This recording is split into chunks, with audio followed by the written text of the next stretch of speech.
Oke, baiklah, kita hari ini akan bahas soal TIU. Nah, soal TIU ini merupakan soal yang masuk dalam kategori tes SKDCAT, dan juga untuk tes intelijensi umum atau TIU ini memiliki 3 kisi-kisi atau juga 3 tipe soal. Yang pertama adalah kemampuan verbal, kemudian kemampuan numerik, dan terakhir adalah kemampuan figural. Nah, kita lihat untuk soal pertama ini merupakan soal kemampuan numerik. Nah, jadi kemampuan numerik masuknya ke dalam soal deret angka. Kita lihat deret angka itu apa. Deret adalah bentuk penjumlahan yang terdiri atas suku-suku barisan bilangan yang tersusun secara berurutan. Nah, jadi ada barisan bilangan kemudian tersusun secara berurutan. Nah, tersusun secara berurutan ini seperti ini. 11, 12, 13, 10, 13, jadi tersusun semuanya. Nah, deret ini ada 2 tipe. Yang pertama adalah deret angka dan kedua adalah deret huruf. Nah, deret angka ini seperti ini namanya deret angka. Nah, kalau deret huruf itu biasanya menggunakan huruf abjad mulai dari A sampai Z. Nah, kita lihat untuk soal yang pertama ini ada angka ataupun deret angka 11, 12, 13, kemudian 10, 13, 14, 15, 12, 15, 16. Nah, kita diminta untuk menentukan 2 angka selanjutnya. Apakah jawabannya A 13 dan 16, atau B 13 dan 17, C 14 dan 17, D 17 dan 14, E 19 dan 20. Nah, kita lihat untuk jawabannya. Nah, untuk jawabannya adalah yang D. Nah, mengapa D 17 dan 14 untuk di 2 nomor terakhir ini? Nah, untuk yang pertama adalah kita lihat untuk nomor ataupun angka 11 kemudian ke-13. 11 ke-13 ini adalah ditambah 2 atau plus 2. Kemudian 12 ke 10 itu dikurang 2. Jadi 12 ke 10 ini dikurang 2. Kemudian 13 ke 13 ini tetap. Selanjutnya adalah 13 ke 15 ditambah 2 atau plus 2. Kemudian untuk 15 ke 15 ini tetap.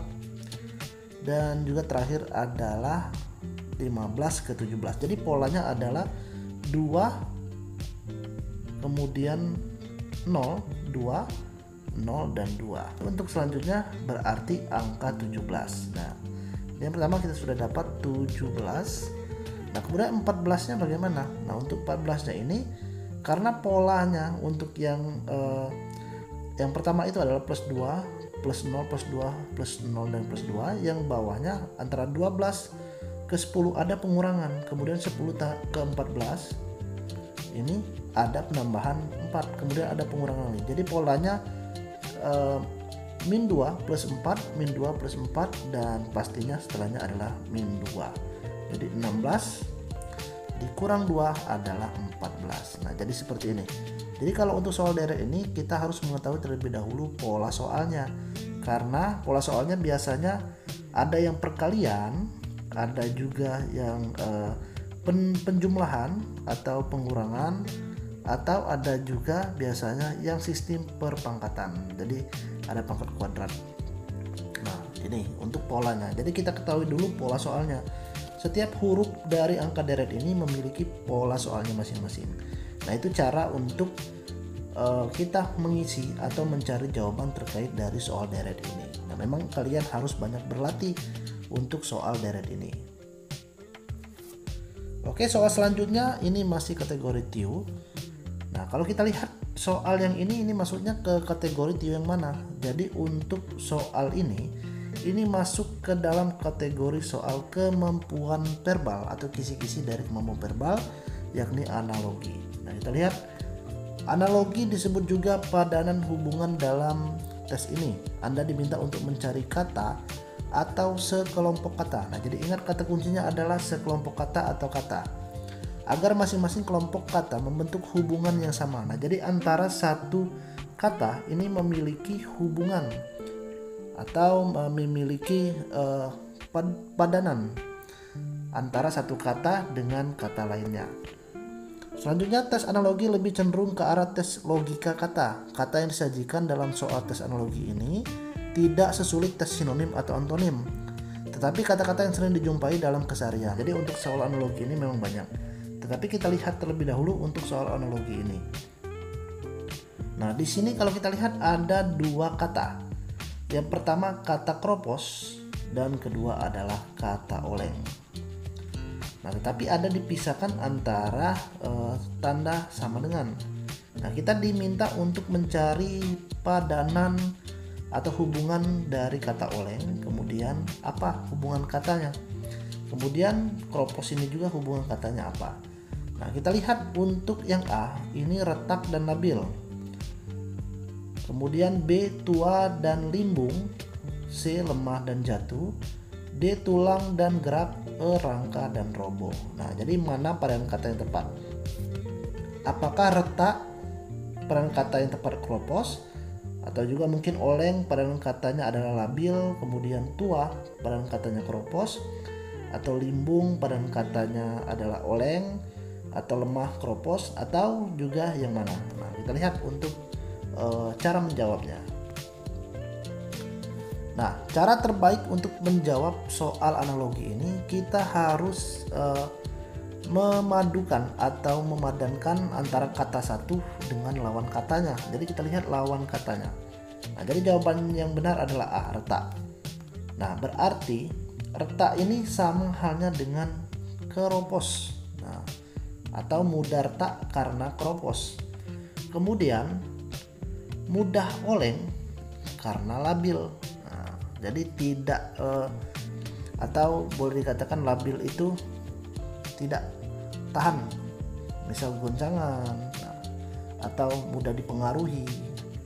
Jadi kalau untuk menjawab soal analogi ini, kita padakan atau melihat juga terkait dengan hubungan antara kata satu dan kata lainnya. Bisa karena suatu kondisi, atau juga bisa mungkin seperti sinonim, lawan katanya, dan sebagainya. Jadi untuk menjawabnya adalah soal analogi ini, lihat lawan katanya dari jawaban yang disediakan. Jadi jawabannya A.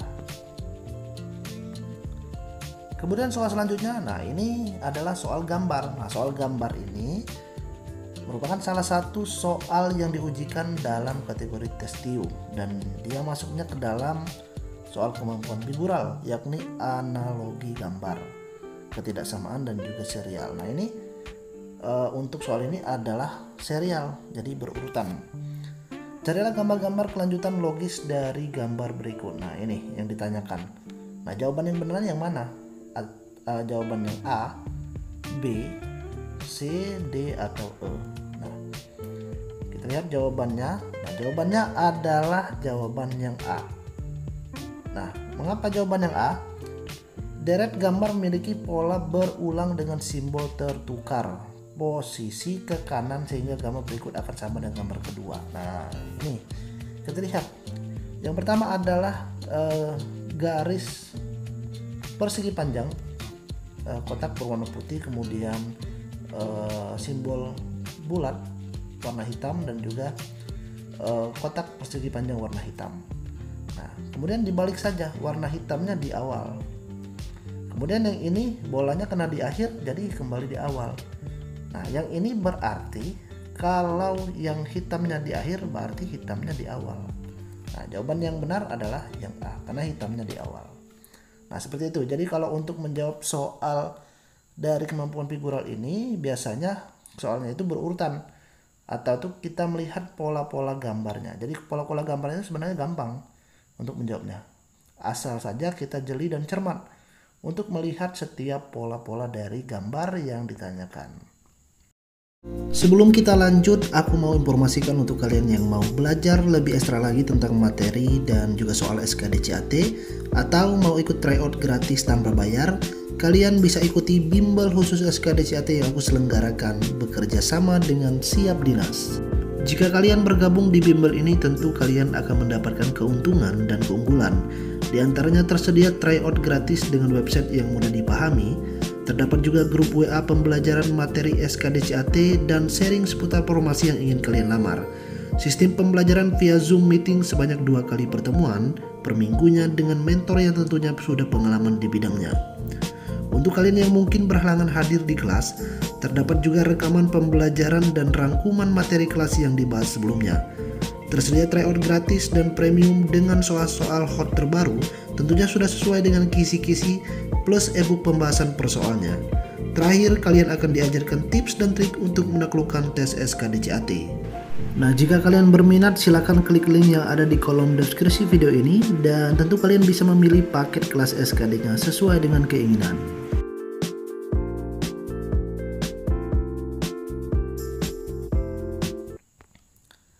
Selanjutnya adalah masih soal TIU juga. Nah, ini masuknya kemana untuk soal ini? Kita lihat soalnya terlebih dahulu. Semua candi bergapura dan menjulang. Anda berada di tempat yang tidak berkubah dan tidak menjulang. Nah, di sini ada 2 kata. Pertama, semua candi bergapura dan menjulang. Kedua adalah Anda berada di tempat yang tidak berkubah dan tidak menjulang. Nah, ini kata satunya dan ini kata duanya. Nah, ini masuk ke soal kemampuan verbal. Maksudnya ke soal silogisme. Kita lihat. Silogisme adalah suatu proses penarikan kesimpulan secara deduktif. Silogisme disusun dari 2 proposisi pernyataan. Nah, ini pernyataan atau kalimat satu. Kemudian disusun sebuah konklusi atau kesimpulan. Nah, ini kesimpulannya ini. Kalimat 2. Kesimpulannya Anda berada di tempat yang tidak berkubah dan tidak menjulang. Nah, untuk silogisme ini ada 3 aturan yang biasanya digunakan untuk membantu kita menjawab soal TIU ini atau soal silogisme ini. Pertama adalah premis 1. Nah, ini premis ini maksudnya adalah satu kalimat yang diakhiri dengan tanda akhir titik atau tanda henti baca. Premis 1, jika kata berawal semua. Kemudian premis 2, premis 2-nya ini maka semua juga, maka kesimpulannya biasanya semua. Atau untuk aturan 2, jika kata awalnya semua dan juga kata premis keduanya atau kalimat keduanya ada sebagian, biasanya kesimpulannya adalah sebagian. Dan ketiga, jika premis 1 atau kalimat kesatunya tidak atau bukan dan kalimat keduanya adalah pernyataan atau kalimat, maka kesimpulannya tidak atau bukan. Nah, untuk jawaban dari ini yang mana? Kita lihat. Jawabannya adalah yang C, Anda berada di bukan candi. Nah, kita lihat terlebih dahulu. Semua candi bergapura menjulang. Artinya semua candi bergapura menjulang. Kita lihat untuk premis 2-nya. Anda berada di tempat yang tidak berkubah dan tidak menjulang. Sedangkan kalimat pertamanya semua candi bergapura dan menjulang.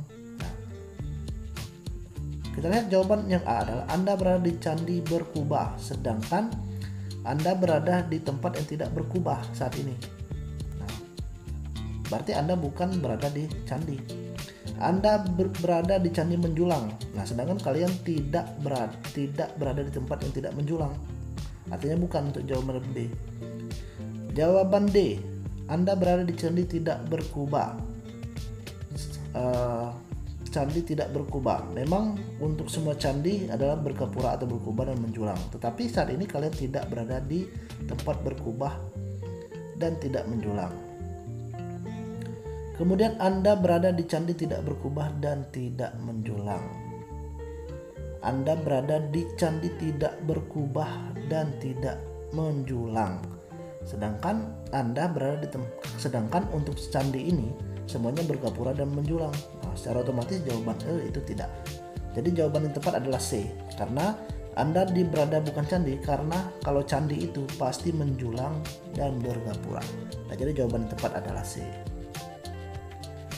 Oke, soal yang kelima atau soal selanjutnya ini masih soal deret. Kita lihat deret tadi adalah bentuk penjumlahan yang terdiri atas suku-suku barisan bilangan tersusun secara berurutan. Nah, ini soal deret. Jadi kalau ada soal seperti ini 11, kemudian 14, jadi itu merupakan soal deret, mau itu deret angka ataupun deret huruf.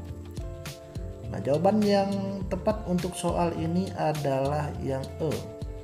Kita lihat. pola soalnya bagaimana? Nah, ini sudah jelas pola soalnya ditambah 3 ditambah 7. Kemudian ini ditambah atau plus 5 dan juga plus 9 itu di bawah. Cara menjawab soal deret ini biasanya kita lihat terlebih dahulu antara satu angka dengan angka lainnya. Nah, apakah mereka itu bisa secara berurutan atau bisa juga secara atau melangkah satu angka atau satu huruf. Nah, kalau untuk soal ini 11 ke 14 itu tambah 3, kemudian 14 ke 19 itu ditambah 5. Nah, kemudian untuk 19 ke 26 itu ditambah 7. Nah, 19 ditambah 7 26. 26 ditambah berapa? Ke 35. 26 ditambah 9. Kemudian 35 ke 38 itu ditambah berapa atau plus berapa? Plus 3. Nah, jadi sudah jelas. Berarti plus 3, plus 7, plus 3. Berarti untuk selanjutnya plus 7. Nah, karena dicari hanya satu angka, nah, kita lihat berarti 50 ke ditambah berapa? Karena pola soalnya tadi sudah jelas, yang bagian bawah adalah plus 5, plus 9, kemudian plus 5, berarti untuk soal selanjutnya adalah plus 9, tinggal ditambah 50 ditambah 9 sama dengan 59. Nah, jadi jawabannya yang ke. Nah, jadi seperti itu untuk menjawab pola soal dari deret ini. Nah, deret ini sebenarnya kalau kita jeli atau kita memang sering latihan, ini gampang cara jawabnya. Untuk cara menjawabnya antara suku kata atau suku huruf atau angka dari kata satu, kemudian kata kedua, kemudian kata ketiga, itu saling berurutan biasanya. Kalau pola soalnya ini dari plus 3, plus 7, plus 3, plus 7, berarti selanjutnya adalah plus 7, plus 3. Kemudian seperti ini, plus 5, plus 9, plus 5, plus 9. Berarti di sini kalau angka selanjutnya ditanya berarti tinggal menjumlahkan saja atau menambahkan, jadi plus 5. Nah, jadi seperti itu untuk menjawab soal dari deret ini. Ini juga berlaku untuk deret huruf ataupun deret angka. Nah, mungkin itu yang dapat kita pelajari di episode kali ini tentang pelajaran tes. Nah, jadi TIU ini atau tes intelijensi umum ini merupakan ilmu pasti, semuanya kalian bisa pelajari. Asalkan saja kalian rutin belajar atau kalian rutin mengerjakan soal-soal dari TIU ini. Jadi kalian akan menemukan pola-polanya. Nah, ini untuk belajar tes dari TIU ini.